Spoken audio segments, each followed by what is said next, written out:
Welcome to the Period Besties podcast with Stasha and Katie. Think about it as chatting with your best friends about all the TMI stuff you've never talked about before with two period coaches who've been helping hormones collectively for over 20 years now. I'm Stasha. And I'm Katie, and we're pulling back the curtain on what it's like in the world of menstrual coaching. From puberty to menopause and everything in between, we're here to show you how period coaching can save the day. We'll share practical tips and information you can put to immediate use to improve your hormones and happiness. We're removing the mystery, ending the taboo, and shining a light on just how powerful period coaching can be. So whether you need period coaching or are considering becoming a period coach yourself, these episodes are going to help you.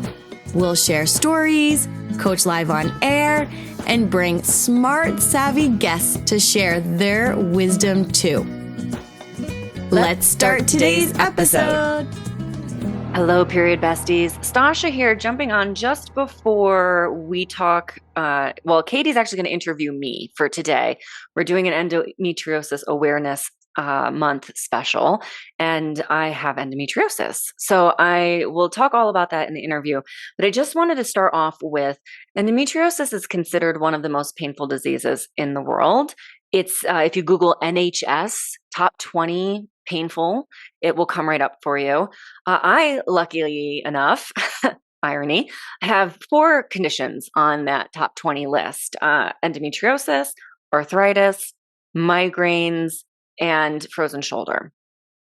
I will say that my endometriosis pain is leaps and bounds worse than any of the other pain that I have had. So obviously there's other things on that list, but of the 4 that I have, my endometriosis pain was far and away the worst out of all of them. Just to put into perspective, if you know or are suffering, if you know somebody who is suffering from endometriosis, or any other very painful menstrual conditions, there are more coming out these days about painful menstrual conditions. Please understand that a lot of people with endometriosis have their appendix burst and do not go to the hospital because it's not as bad as their cramps. They don't think it's worth a hospital visit because it doesn't really bother them in comparison. They're so used to pain, they're so numbed by the pain that people die every year because they don't go to the hospital, because the pain is nowhere near their endometriosis pain. So if you are suffering, please give yourself love and care and do everything you can. I mean, I started my own business so that I could take that time off and take care of myself properly. So do whatever you can and whatever you feel you need to do to take care of yourself. And if you know somebody with endometriosis, I want you to understand that they're not telling you what it's really like, probably because of the taboo, probably because they don't want to bother you. They don't want to affect you negatively. They love you and care about you, and they're protecting you. Please do something helpful for them. Bring a meal over, do the dishes, do a load of laundry, whatever it is, but take the kids. I mean, whatever it is. But if you know somebody with endometriosis, please give them some love and support. They probably won't ask you. So your job as a friend is to go in and figure out what would be of value to them and help them, and then do it. All right. Without further ado, here is Katie and I. Hello, everybody. Welcome back to the Period Besties podcast. We are so excited to have you here. And today we're going to be chatting with Stasha because it's Endometriosis Awareness Month. Say that 5 times fast.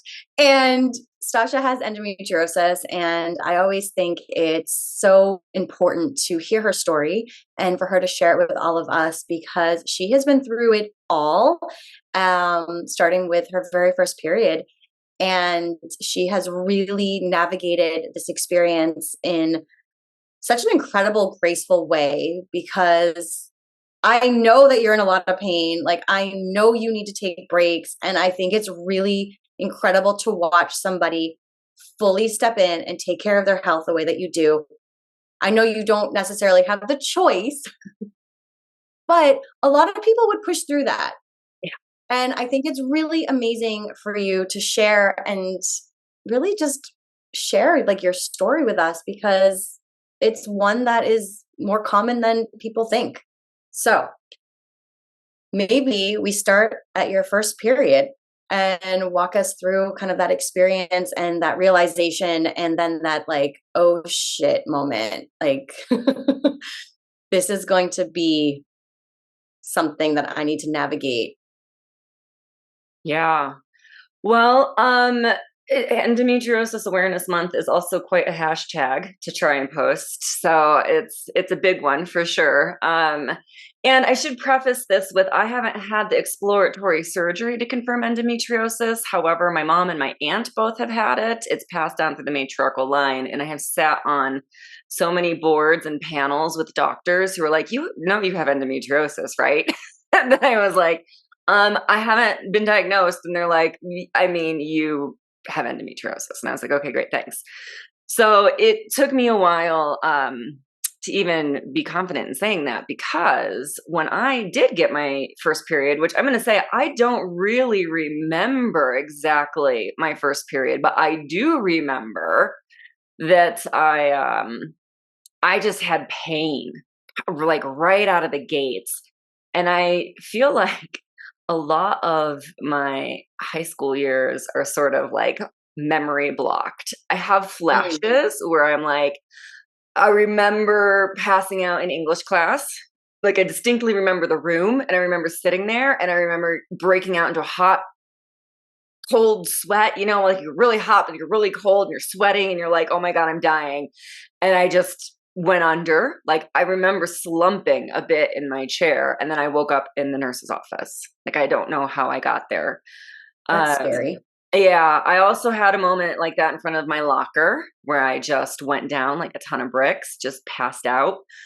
And it was actually in front of my locker when I passed out that I think it was really early in the morning. There weren't a lot of people there, and somebody walked up to me, a girl, and I don't remember who. I don't know if I even knew her, but somebody walked up to me and was like, "Oh my God, what's wrong with you?" And I said something like, "Oh, I guess I just got my period." So it started to put together that that horrible feeling for the couple of days, the uncomfortable pain um and the hot sweats and cold sweats and all that, feeling weak and shaky and dizzy and all of that would come before my period. And I said something like, I guess I just got my period. And it was the 90s. And this girl goes, ew, TMI. And I was like, okay, mental note, don't talk about my period. Got it. Like, and then I remember doing it again, passing out and coming to, and distinctly remember going, I can't say I just got my period. I have to make something up. Like I'm on the floor, passed out in pain and thinking like, how do I protect this other person's sensitivities, right? Like it was so taboo, especially previous generations, like our generations and stuff. It was so taboo to grow up with that I just remember I have to protect everyone else around me. And nothing really like it, I wish that I had been a bit more of a like, you know, damn the man kind of person in high school, but I didn't really have a lot of friends. I had moved a lot, so I didn't really have much of a support system outside of my parents. So you know, I talked to my parents, but otherwise I didn't really have anyone to tell. And eventually I had to tell the nurse because they started to prescribe me some serious like narcotic pain meds and I had to have them in the, you know, locked up cabinet in the nurse's office. So at some point we had to talk to the nurse. Yeah. And like through high school, my I passed out in the shower a couple of times and my dad would be like, we have to call an ambulance. And my mom would be like, it's her period. What are they going to do? It happens every month. Like we can't call an ambulance every month. So yeah, they had a nice, warm, cozy waterbed, hashtag waterbeds forever. And I would just climb into the warm, because it was like a giant hot water bottle. Yeah. Climb into that hot water bottle bed, essentially. Like they would let me sleep in their bed and I would just lay there for the day and just basically climb to the bathroom and back into their bed and back and forth throughout high school. because there was nothing that worked. I was on all of the birth controls. I was on prescription pain meds, all of them. I was on experimental birth controls that have been taken off the market because too many women died. And remember, women die on all birth controls, but they died a lot on this one that I was on. So thankfully that was okay. And thankfully I don't have a terribly addictive personality, or I would be telling a completely different recovery story these days about my like high school addiction to narcotics. But I didn't really like them. They didn't help the pain. They just made me like feel like I was kind of hallucinating. So I would be like laying there, very aware that I was in pain, but also strangely unable to move or like think, or I don't know. It was like a weird place I did not like very much. So I didn't really like taking them, and they didn't really help with the pain very much. So yeah, and That then is eventually I so just aged hard. out. I just, I didn't have health insurance. It was the 90s. I was a dance major in college. It's not like I was making money, so I didn't have health insurance. And my doctor, my mom took me to a lot of doctors. I did a lot of, GI tests and all sorts of testing. My doctor was a Native American woman, and I think her at the time, her training told her that you couldn't have endometriosis young. It took years to build up in the system. And so me, as a person who didn't get their period until they were in high school, because again, I was a dancer, so I barely hit 100 pounds in high school. Um, she just was like, it's not been enough time for you to have endometriosis, so it has to be something else. And she did try. I mean, she even tried, like cooking cast iron so that you get more iron in your bloodstream. And she tried giving me herbs, things that like a doctor would never do. But because she had some holistic training or something, I don't really know. But because she came from a culture that had some other experiences, she did try and help me in other ways. And I will say, still cooking cast iron to this day. But Stasha, that is so much to navigate as a teenager, Yeah. Oh, it right? was Like terrible.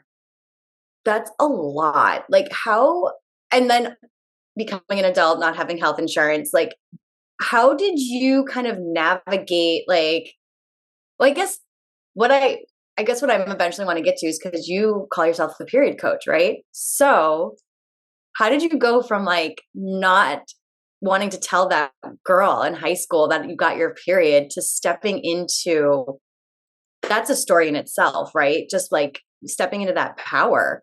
It was the consistent monthly reminder, right? So Mhm. knowing that I had 40 years ahead of me, where every single month I was going to be on the floor of a bathroom somewhere, hopefully mine, but not always, in pain, throwing up.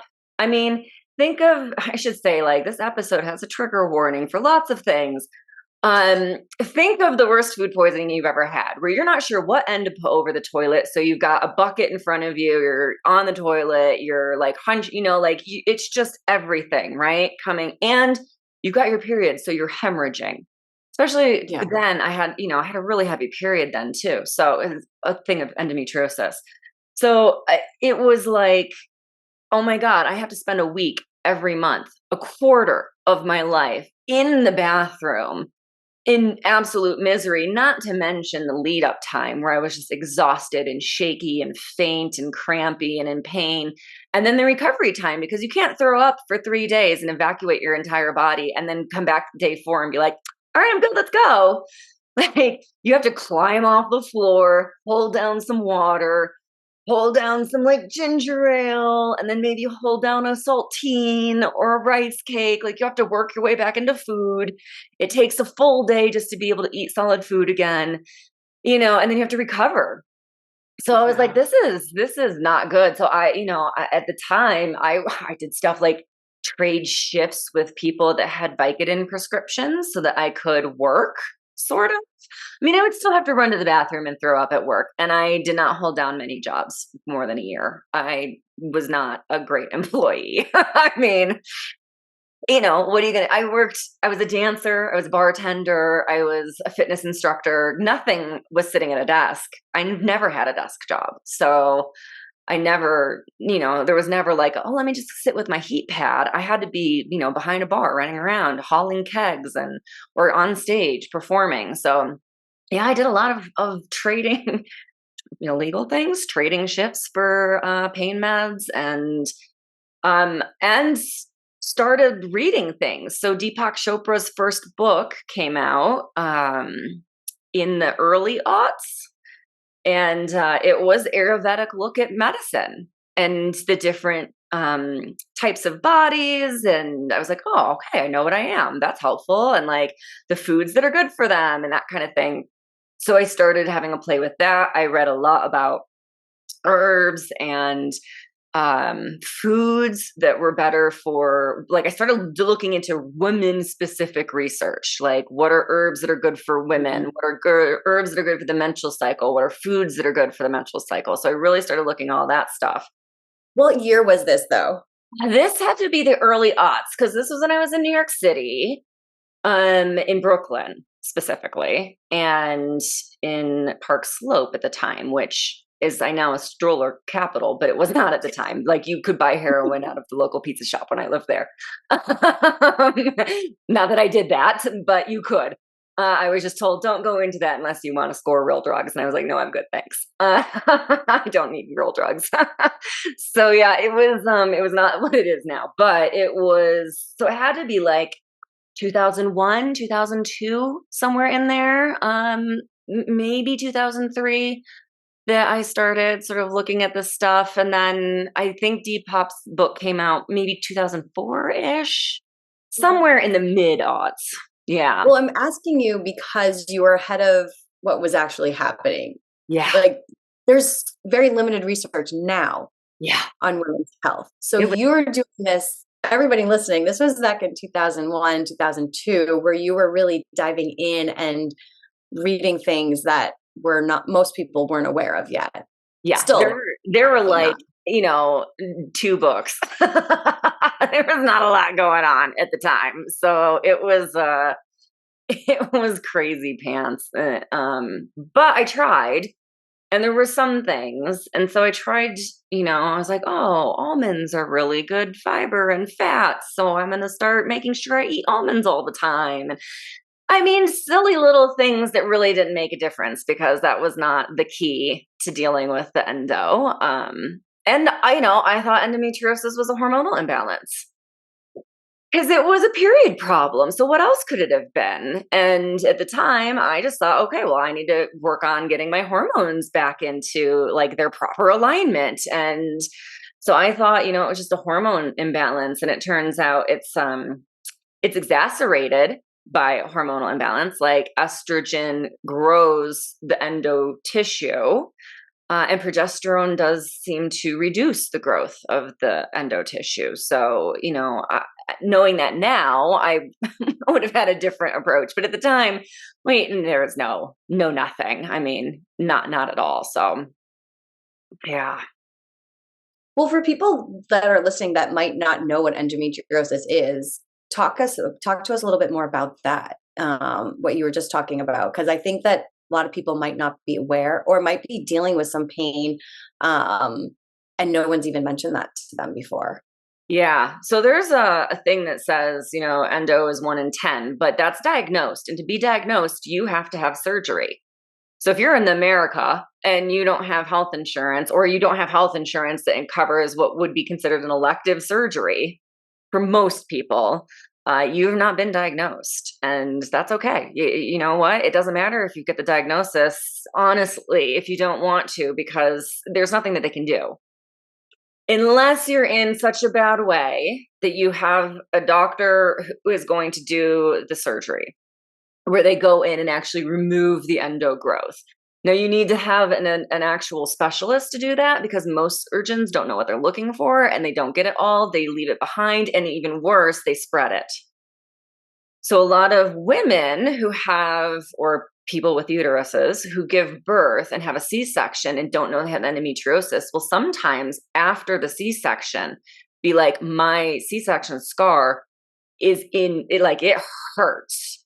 And it'll be just like cramps it'll be painful, and it's because they've spread the endo tissue into the in through the surgery. So through all of the everything that you get through to get to the uterus, and then through the uterus and everything. So it can be, you need somebody who knows what they're doing. You need an endosurgery specialist, removal specialist, and it's hard to do, but you can do it. And I've seen people who have really had huge help from it. So I don't want to discourage anybody from getting that help if they have the access to it. But for the rest of us, like myself, who did not have access to it, it is more like an autoimmune disease.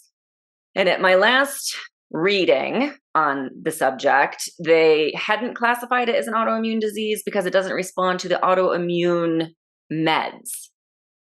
So they did not classify it because it doesn't respond to the meds that they have. Does that mean that there won't be new things that come up? No.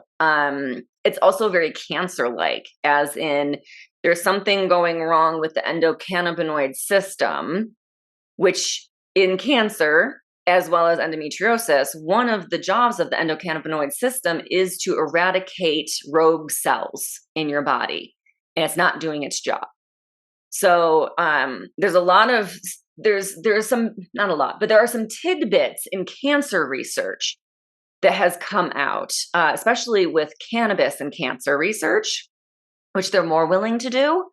But sometimes that people with endometriosis end up in those studies as well. And then they come back saying, surprisingly, it had an effect on our endometriosis patients as well. So it's like a little side note in studies sometimes, which I have found interesting, and it makes sense in that same way as like cancer. It's just cells that are not doing what they're supposed to do. They're in the wrong place of the body. They're diseased cells, and they're not being removed in the way that they're supposed to be removed. And then they spread.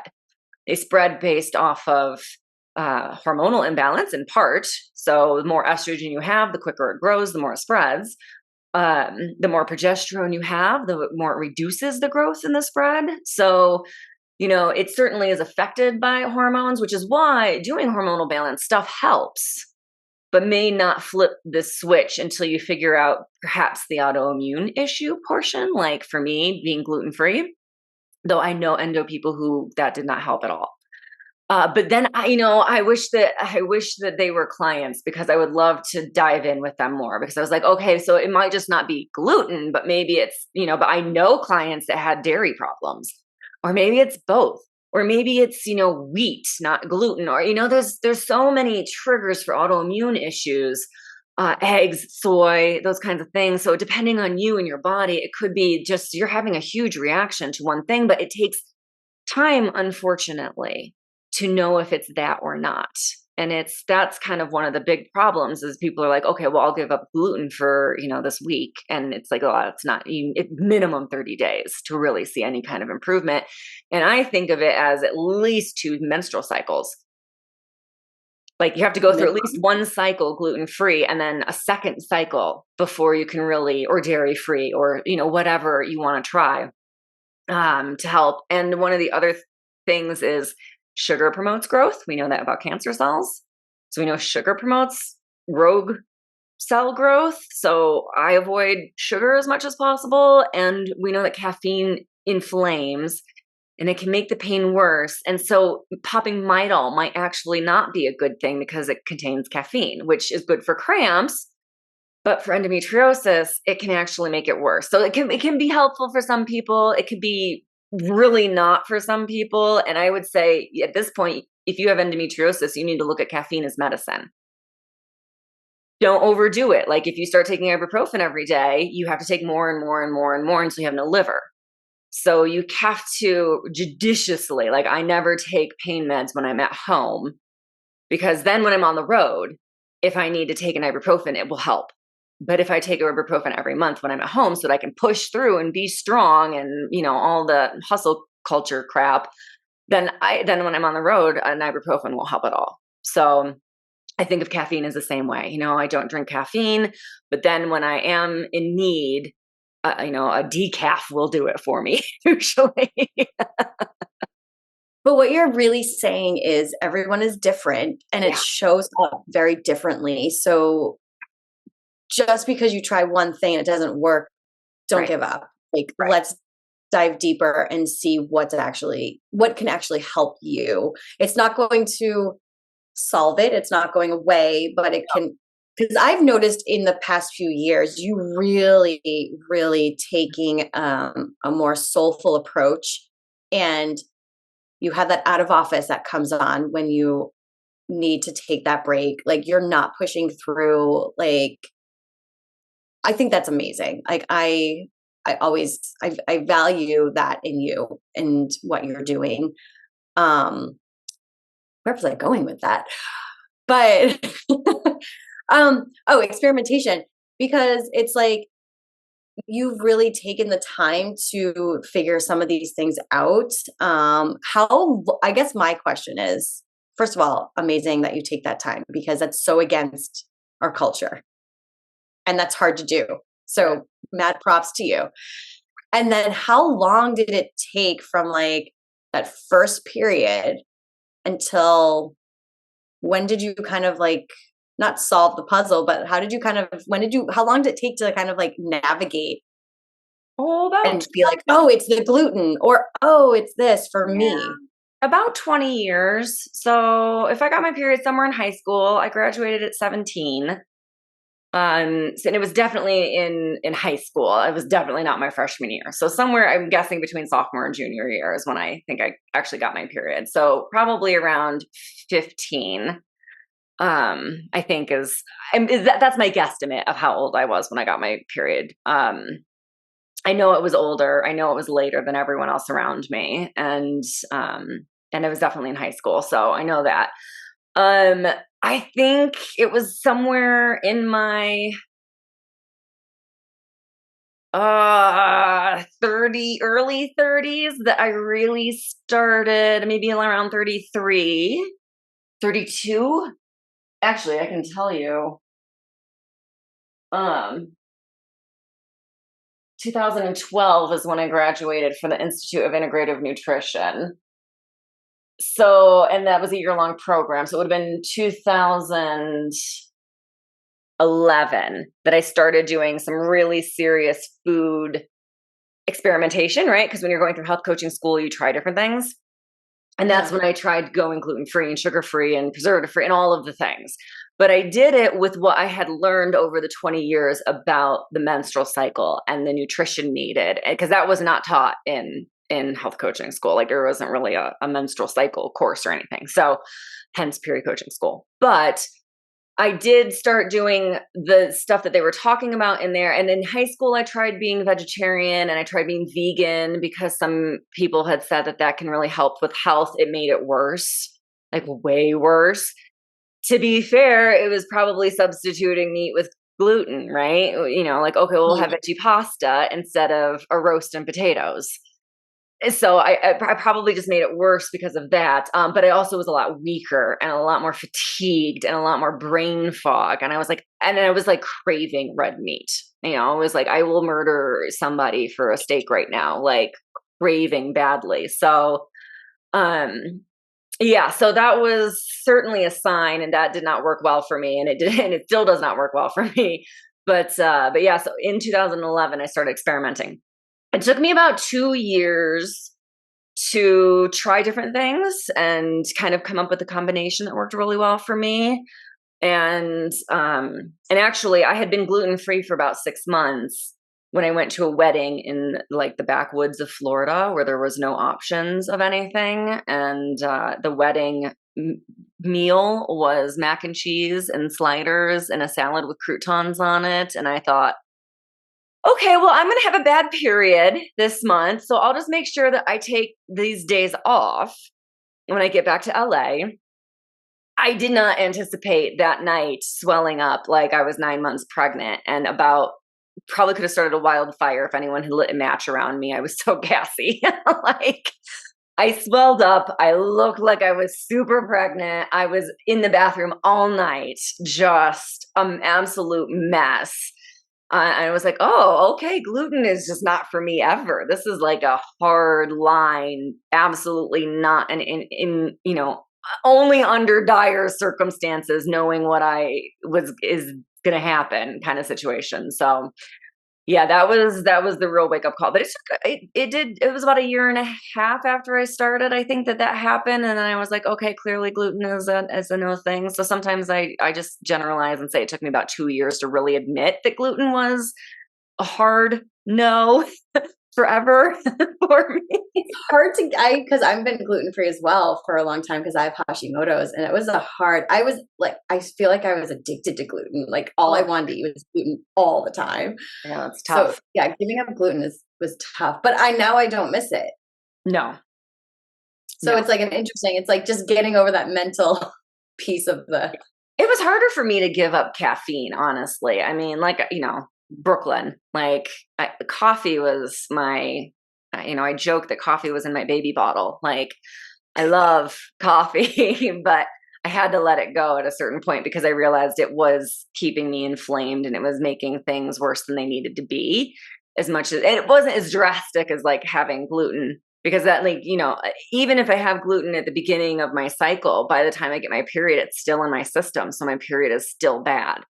Whereas caffeine, a week later, a couple days later, it's fully out of the system. And so it's okay. So I was really playing like, how far can I make it through a cycle and still drink my coffee?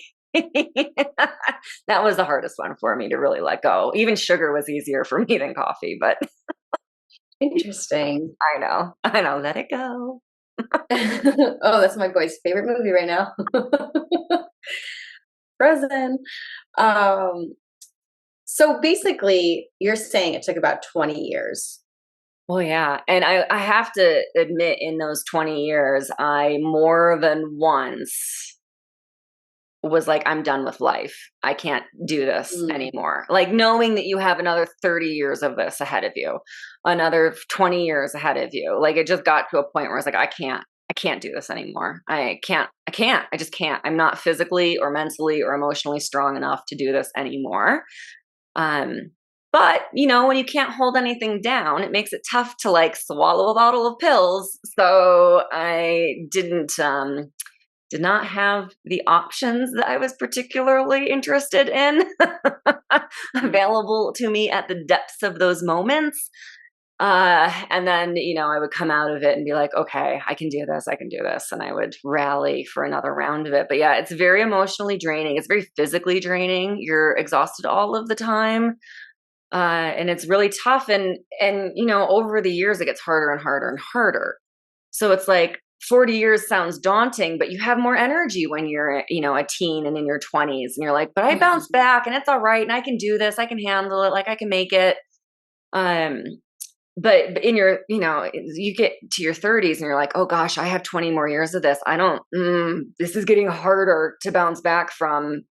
And then I started figuring it out. So it made the symptoms a lot easier.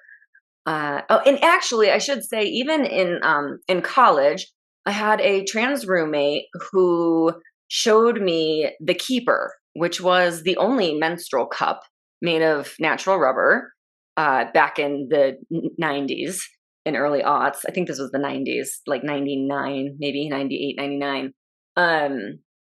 But he was like, this is what I use to help deal with my body dysmorphia. And not that we had those words at the time, but he was it's like, this is what I use when I have my period, so I don't feel quite as like a girl. And I was like, okay, that makes sense. I get that. And then it turns out that actually a lot of the dancers in the college used them because there's no chance of like a tampon string popping out on stage or that kind of stuff. So and they hold a lot more liquid. So if you are a heavy bleeder and you have a 2-hour show ahead of you, you could use a cup and not have to worry about it, and changing your tampon like after each number or whatever. So it was a lot easier on dancers' bodies. So I switched over to that and actually noticed that my flow lightened up. And I think that's a bit because of the disposables and all of the chemical compositions of those. I think my body was just like hemorrhaging and in part to get it out. So I used cloth pads as well a lot. Even before that in high school, I found a cloth pad company in Canada because again, constantly looking for answers, right? So I found this like Zine called Blood Sisters that was in Canada. And they had like a get cloth pads order form on the back. And I was like, done. So I was kind of a hippie even back then as far as this was concerned. But I did notice that when I used the cloth versus the disposables, that I didn't have diaper rash, that I had a lighter flow.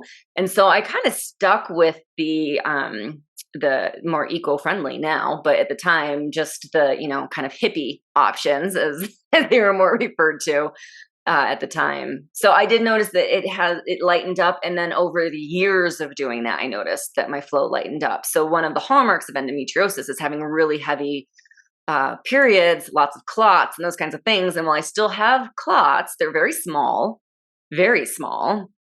and have a much lighter flow than I did back in the day. So I also would tell anyone with endo, it helped the cramps a little bit, but moving to cloth pads, even internal things kind of made the cramps worse. And I know for some people, internal, like a cup can sometimes relieve cramps, can help ease them.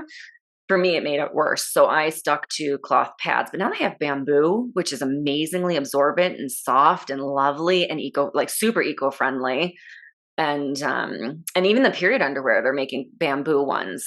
So I would say get some reusables that are made of bamboo, get a cup if you like them, or a disc. They're a little softer. Maybe that's a good internal method if you really want an internal method, but they did help reduce the flow a little, noticeable to me. So, and then again, the gluten-free thing, all those little steps put together on top of each other is what really over time made those big differences. Yeah. Where are you now with your journey? Is it like still month to month, like wondering how it's going to show up, or are they is there a pattern? Like, have you been able to kind of crack the code there with the pattern? Because I know you are really diligent about tracking your cycle and your moods and like your basal body temperature. Like you're doing it all. So I'm just curious, like where it stands now. Yeah, I haven't asked recently. I definitely worked with an EFT for trauma practitioner because I diagnosed myself with PTSD. Oh my God, there's no way you can't not have that. Like with over 20 years of pain. Yeah. And unavoidable pain that that you can't get around and that you have to go through. Yeah. There's nothing that's going to, you know that it's coming and there's nothing that you can do. And the crying and the sobbing and the anxiety and everything was just a lot. So I definitely worked with a practitioner for a couple of years for PTSD and anxiety and that kind of thing, which helped a lot. I feel a lot less anxious about getting my period now. I still get very shaky. I still get what I call hollow bones, where everything, like my limbs just feel like they're so heavy. Like standing up is exhausting. In spoony world, people with chronic illnesses, we would say like, oh, I have one spoon today. It would be meaning I have very little energy to give. And I have to decide if that spoon is going to feed me, get me to the bathroom and back, or if it's going to do something else. And obviously I'm going to choose get me to the bathroom and back and eat. So it's like today, my only goal is to feed myself. And that actually also is a bit of a thing. If I don't eat regularly, it gets worse. The cramps kick on. So I went from not being able to eat at all because I was just throwing up and the pain was so bad to now I need to eat. So I keep apples and bananas and peanut butter and rice cakes and things that you can throw in the toaster oven, like chicken strips, gluten-free. Yes, chicken strips in the house, because you can throw them in for 20 minutes and go back and take a nap. And then whenever you wake up, they're there, they're ready. The toaster oven turns itself off. So it's like foods that you don't have to keep an eye on, like you're not going to burn. I batch cook in my luteal phase, and I put things away for this, like lasagna, and then I can pull out one serving of lasagna and throw it in the microwave, or throw a potato pancake or something into the toaster oven. So I have a lot of strategy around feeding myself consistently and constantly, so that the cramp. And as soon as I feel cramps start to happen, I will ask myself, "Oh boy, have I eaten lately?" And if I haven't, I will go eat something. And if I have, then I will turn off something. Like maybe I'm watching something that's kind of like an action packed, or it's a little stressful or suspense. And I'll be like, okay, I gotta turn that off. Go lay down, take a nap, go sit outside, go lay in the hammock if it's a nice day out, but like whatever I'm doing. So I'll also go, if I start to feel a twinge of cramps, I will turn down, even if it's something that already seems like a turn down option, we'll turn it down more until I'm just laying in bed with my eyes closed. And if that's what has to happen, then that's what has to happen. But now I am to the point where thankfully I'm also in a legal state where I can quite literally roll myself I do 50-50 of CBD or CBG with like a THC strain. I usually ask my bud tenders for something that's good for pain management. So I have a strain that's good for pain management when I have to exist. So maybe something got scheduled and I just couldn't get out of it. Or, and then I ask for a strain that's a good pain management that will just help me relax and, couch lock, as they call it in the weed world. But I'm like, give me something that's good for pain that I can function with, and give me something that's good for pain that I don't have to function with. And then I sprinkle in half CBD or CBG or whatever, although there's new studies coming out showing that CBC might be even better for pain management. So I got an edible with some CBC in it. I'm going to try this month. But yeah, it is very much a combination of making sure that I'm resting, making sure that I have the time and the space, and then I can avoid the cramps for the most part because I can relax and rest, and I don't have to show up for work because I don't plan anything for that time. I very intentionally don't have anything on the calendar. And if I do, for whatever reason, something planned 6 months in advance and I just didn't know when I was going to have my period at that time, I can function because it's the only thing I have to do. So I can do that one thing and then go back to bed, or even do it in bed. I mean, my period coaching school students see me in bed. If I have a call or, somebody schedules a certification presentation, because they schedule months out for their certification presentations. Sometimes I'm in bed. And in fact, this last year, our very first call for a whole new group of students was me in bed because we had to plan the launch out so far in advance. I was like, welcome to period coaching school, where you can show up in your pajamas in bed because I do. Which I think gives so much permission for everybody to really, really take care of themselves. Like, obviously you've been through it all. Yeah. Like pain, navigating that mentally, physically, emotionally, like it's a lot. It is. But in a way, you are now helping other people give themselves permission to truly, like you are truly leading by example on what it means to take care of your health. Yeah. I'm also an overachieving type A personality. Like I had to have a 3.5 through college to keep my scholarship and a work study and an apprenticeship that I had to do work hours for. Oh, and by the way, I did 2 degrees in 4 years. So I did every summer session. I had 21 to 23 credits. Like I'm that person, right? And so it was very hard. And if I didn't have quite literally my own body smack me around, I 100% wouldn't absolutely know that about myself. Maybe if I were born today and grew up in an environment that was a little bit more, had words for things and a little less taboo around women's bodies and menstrual cycles and those kinds of things, it would be a little easier. But I just, at this point, hope that I can remember this in menopause and still give myself the time off and the space and the rest and the grace and the relaxation. And I have every intention of moving it to the new moon when I'm no longer menstruating. And hopefully the endo goes away. I know that doesn't happen for everybody. Endometriosis, unfortunately, doesn't end with a hysterectomy for a lot of people. It doesn't end with menopause for people. It can continue on. So, yeah, that's another thing. Like a lot of people are like, well, why don't you just have a hysterectomy? And I'm like, because it doesn't work. Quite literally, endometriosis is defined as being outside the womb. Like it's outside the uterus. It's the whole shtick. So taking out the uterus for endometriosis is not, sometimes it works, but it's not foolproof and it doesn't work for everybody. And it seems like a whole heck of a lot of risk because now you're talking about your hormones and your memory and all sorts of stuff tied to your uterus. So, we don't think of it as anything but a baby making space, but it's not. It's actually quite integral to a lot of things in our bodies. So it's a risk. It's a really big risk. And for some people it's worth it. And it's the only option. And for some people it's just not worth the risk. And I'm glad for me, it was, I mean, in my 20s, sure. Yeah. I absolutely was asking for a hysterectomy, but they wouldn't do it.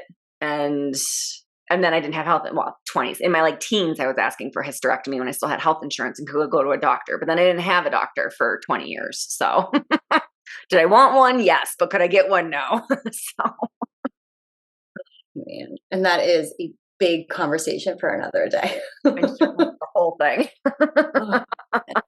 Okay. I tell everybody what they're going to be able to listen to as follow up to this, what you're giving everybody. Because I think this is going to be so helpful. Yeah, absolutely. So I'm going to put in the show notes the EndoFlare checklist that I have, which is like when you're in it, you're feeling it coming on. This is the checklist that I made because when you're in that moment, it's hard to think. Most people with endometriosis have horrific brain fog and thinking, like you can feel your brain trying to think around the fog. Like it actually physically, I can feel my brain trying to function and it hurts. Like I can feel it happening. It's really bizarre to explain. So I made a checklist because one day, Chris, thankfully, I have an amazing supportive partner, came in and was like, well, have you even made yourself ginger tea yet? And I was like, oh God, I completely forgot. And he just went immediately out and made me a super, super, super strong ginger tea. And he's really quite good at going, we should probably make a pot of ginger tea and get it in the fridge for you before it hits, right? So he's pretty good at that. But for a long time, I was doing it by myself. So I kind of had this like little checklist, but over the years moving, I lost it. So I was like, I'm going to make a digital one. So then I turned it into a freebie. So I'm going to put that here, but also I'm going to share the period coaching school endometriosis module that I teach to the students. Hopefully it'll come through well in the podcast. There are slides. So if you want to see the slides that go along with it, my YouTube channel has the video. But hopefully it'll come well through the podcast. And just, the slides usually just are dot points of what I'm saying. So hopefully it'll come through well on the podcast. But yeah, I thought it would be great to just upload that class since it's such a personal, the reason I do what I do. Like I've always said, if I can just save one person from the pain, I will feel like my work here is done. I know if I can reduce one person's pain, my life on this planet will be worth it. So every time and I always tell endometriosis clients, my goal is not to get you back into the office to work a 16-hour day. My goal is to get you off of the bathroom floor into bed. My goal is just to get you comfortable where you can, pull your laptop in and watch videos, not work, watch shows, catch up on a book, whatever, nap. My goal is to get you off of the bathroom floor and into bed, not crushing it with the bros. That's a whole side thing. But so if this endo class can help, one or two people listening, even if you just have painful periods, this class is really helpful. Even if it's not endometriosis, the principles are very similar. So it'll be very helpful for anyone with period pain. So yeah, we're going to do that. Awesome. Well, thank you so much for sharing. And thank you for being here because I have so much respect for you and your journey. And from the outside looking in, it really does look like you've mastered it. I know that you're dealing with it every month, but like not master, that's not the right word, but like you've definitely have shown me and everybody else how to really take care of yourself. And I'm really grateful and thankful for you. So thank you. Thank you. And yeah, it's definitely been a harrowing journey, but now to be able to, like I often joke that it's like, oh, I've got my period. I get to go smoke a joint in bed. Like, yay, I get to go have baths. We have a little hot tub outside. I'm like, I go sit in the hot tub for the next couple of days. Like I've made it something where it's enjoyable, as enjoyable as it can be in the situation. where there is like, okay, you have to kind of pay attention. Like you can't just kick back and relax. You need to make sure you're eating. You need to make sure you're doing these things. But I've tried to sprinkle in what feels like a fun bonus to the process. And yes, please go in the hot tub, watch your shows. exactly. It's helped the Don't mental let work stress you out, all the things. right? Yeah. And it's a big mental game. It's a huge mental shift. So Yeah. yeah, absolutely. Thank you. Well, thank you everybody for being here. And if you want to learn more about endometriosis or if you're having painful periods, stay tuned for part 2 and definitely reach out to Stasha as well. Yeah. Hit me up. Yes. So thanks everybody for being here. And if you are wondering what's going on with your period, do some research, talk to your doctors, look into holistic modalities, and definitely you don't have to be on the bathroom floor by yourself. We've got you. Silence. That's the one thing. Don't suffer in silence. Like, reach out. Talk about it. Make it a conversation. That's the biggest thing about Endometriosis Awareness Month. Make it a conversation. Force eyes to see the issue, force the understanding, be graphic in your explanations because people really need to understand what it is and how it affects you. So go out there, be loud, be graphic, be proud. Yeah, 100%. Because unless you've gone through it, I can listen to you, I can empathize, right? But I definitely have not experienced that. So it's so important for me to listen and to hear and to watch and to also acknowledge when we're working together. You're like, yeah, I'm out. Like, I've got you. Like, you're out. And have respect for what other people are going through. I think is really important. You never know what's going on. Right? That old saying, you never know how someone is handling a situation. Never walk a mile in their shoes. So it's important to talk about it because I wouldn't know. Absolutely. Yeah. Go make Endometriosis Month loud. Yes.